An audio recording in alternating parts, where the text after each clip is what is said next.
Hi everyone, welcome back to this free 5-day video course from Frustrated to Free, 5 steps to restore balance, focus, and freedom to your health journey. My name is Dr. Kim Brody. I am the owner of Balance Her Life, and I just want to take a moment and remind you that this is session 4. So if you have not viewed sessions 1 through 3, I want you to do that. Check out my YouTube channel. It's Balance Her Life TV. Also, go ahead and go over to balanceherlife.com. There's a lot of great stuff going on there, information about classes that are coming up, how you can get registered, and also just some really great health and wellness type information for women. So check out balanceherlife.com just for those updates, and let's get going into today's session. So in session 1, we talked about personal value. In session 2, I encouraged you to get out of your head and stop overthinking what you need to do to better your health. And then in session 3, I challenged you to evaluate and redefine your health goals. Well, today what I'm doing is I'm asking you to get real, to seriously get real with yourself and identify your barriers to better health. Why is this such a challenge for so many people? Ultimately, I feel like for women, understanding their biggest barriers is a challenge because if we're stuck, as so many of you are, I'm going to be honest, it's because you're probably in a little bit of denial about what you're willing to do to get yourself moving positively and forward again from point A, where you are now, to your goal, which would be your point B.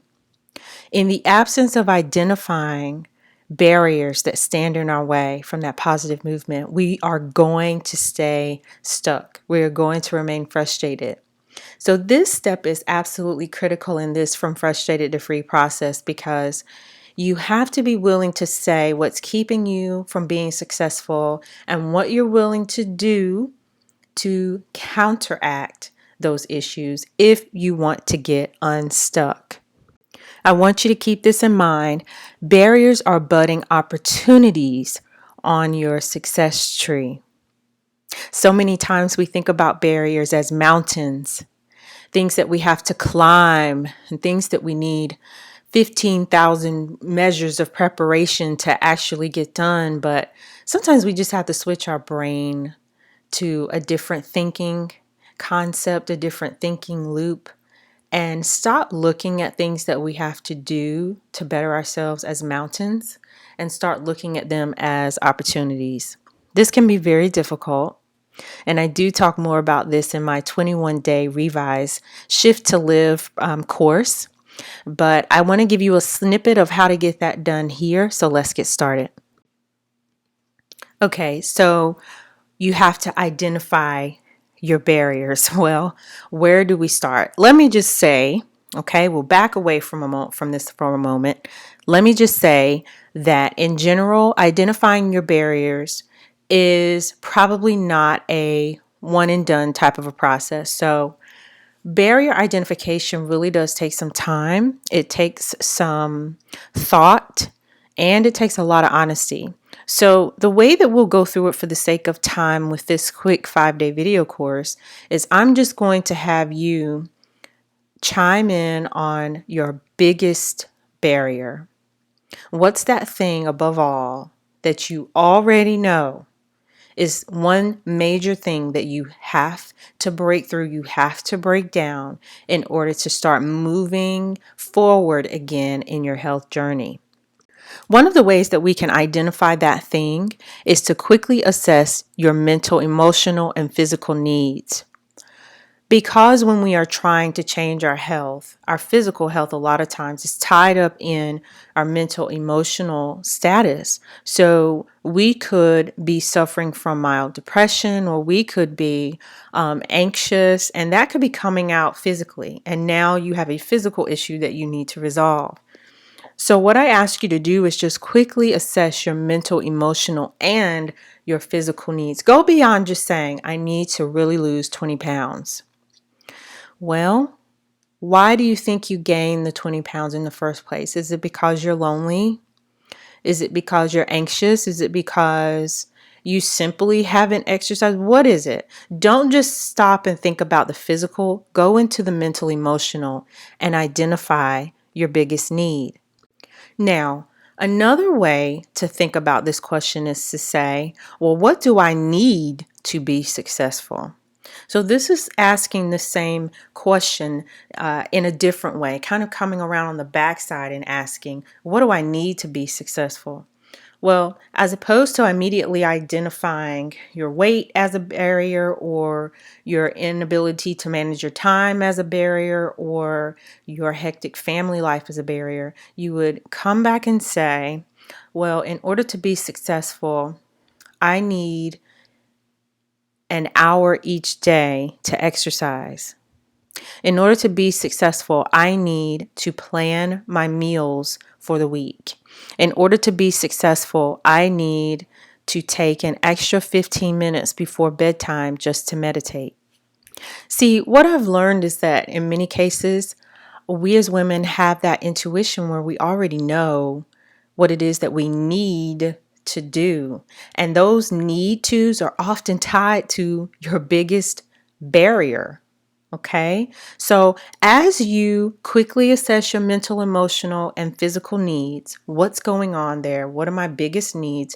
How are those needs creating issues for me in my health? I want you to also ask yourself, what do I need to do to be successful?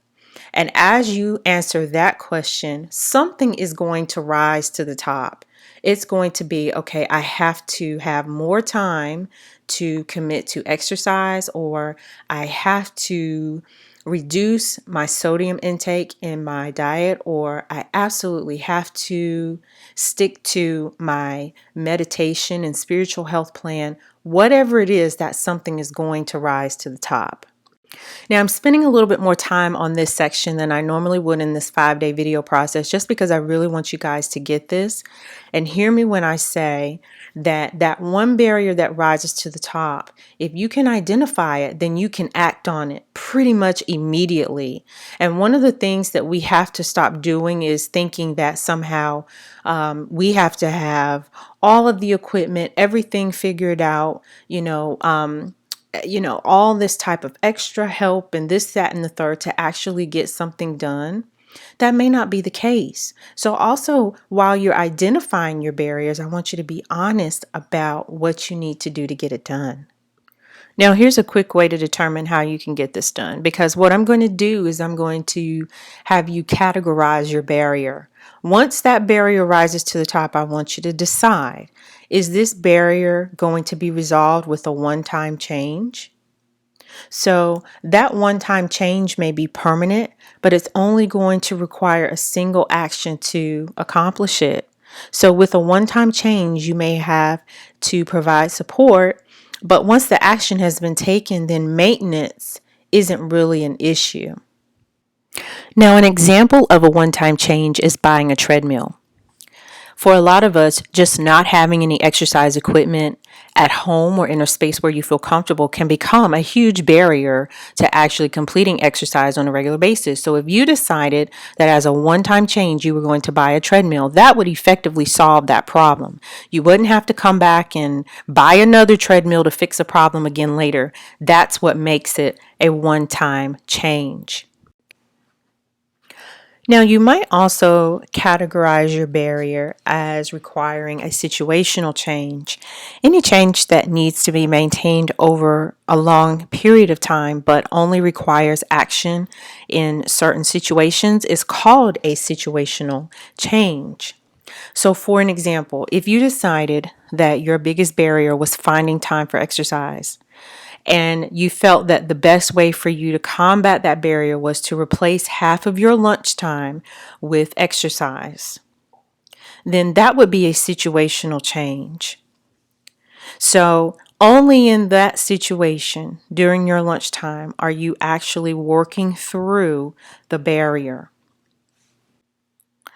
Now, the third type of change that you might actually use to categorize your barrier is the permanent lifestyle change. And this is the change that is likely most familiar to us, the one that likely comes up as something that we know we need to do, but by that same token seems completely difficult and overwhelming. And therefore now, because we know we have to implement this permanent lifestyle change, we feel perhaps a little bit afraid, less skilled, and then stuck. about it. These are the changes that need to be sustained over time and really forever if they are going to be effective. And so your choice of action and maintenance are just critical. What you decide to do determines your success. By the same token, once you have taken the action and you have replaced that lifestyle change and it becomes permanent, there is a humongous sense of accomplishment and usually very, very large health rewards that come along with it. Now, as I said, these types of changes are very recognizable to us. So something like a permanent change would be adjusting eating and exercise habits so that you can maintain your ideal weight, or quitting smoking. Those are things that we have to implement and know that it has to be an essential part of our lifestyle if we are to reduce this barrier in our life. Now, trust me, I know I've said a mouthful, and I want to encourage you to scrub the video back to the beginning of this particular slide if you feel like you need to hear this information again, because this particular part of step 4, video 4, is so important. We've talked in the first 3 sessions about kind of the mental aspects of behavior change and getting unstuck. What do I think about me?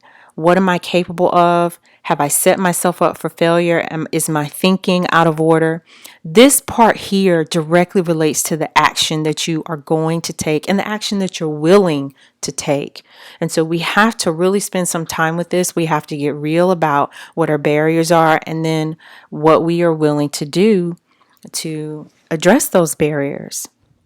You can focus on things that are barriers, or you can focus on scaling the wall or redefining the problem.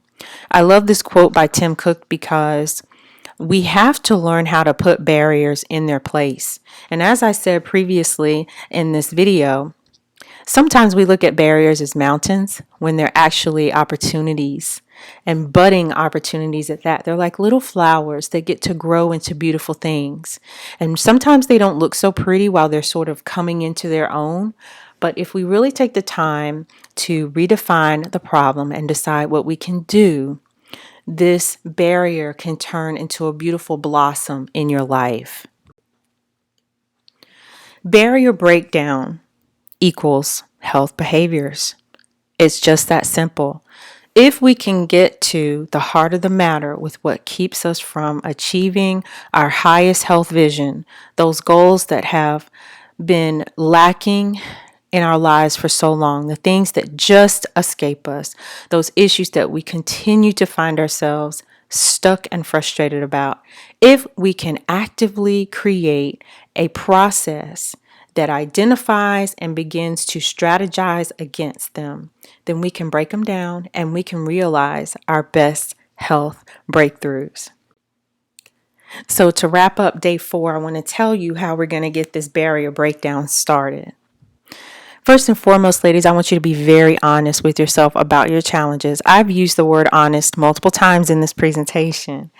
But honesty about where you are mentally, emotionally, and how that impacts your physical health, and being honest with yourself about your lifestyle and what you really need in order to be successful is your step 1.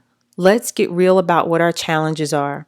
Let's not pretend that we eat really well and we make strong nutritional choices if we don't. Let's not pretend that we exercise 5 days a week when we're really only doing it twice and our body might need more. Okay? Let's not pretend and kid ourselves if we know that those 5 hours of sleep you're getting every night is more than enough for you. Use that intuitive nature that God has given you to determine what it is that you need and be very honest with yourself about your challenges. If you know that you struggle with time management, if you know that you don't know how to choose healthy foods at the grocery store, if you know that you don't know where to begin with an exercise program, write that down and say, this is my barrier. Once you've been honest with yourself and you identify your barrier, be willing to seek the help and guidance that you need. Now, for some of us, this help and guidance might come in the form of reading a book, or it might be that I need to be one-on-one with someone. I need to get a personal trainer or a nutritionist or a life coach. Or it might be that I need to take a class, or I need a health coach, or I need to sit down with my doctor. Please be willing to seek the help and guidance that you need in the way that it will mean the most to you. And that is different for each person. It really is. And so once you've decided to seek that help and guidance that you need, please give yourself time to respond.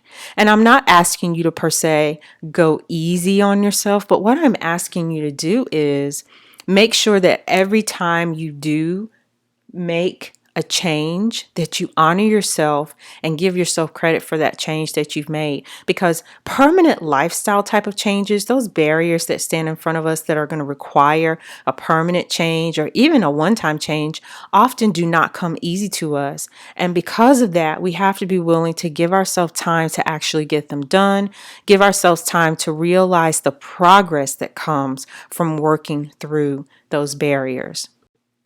Well, that about wraps up session 4 of this 5-day video course from frustrated to free.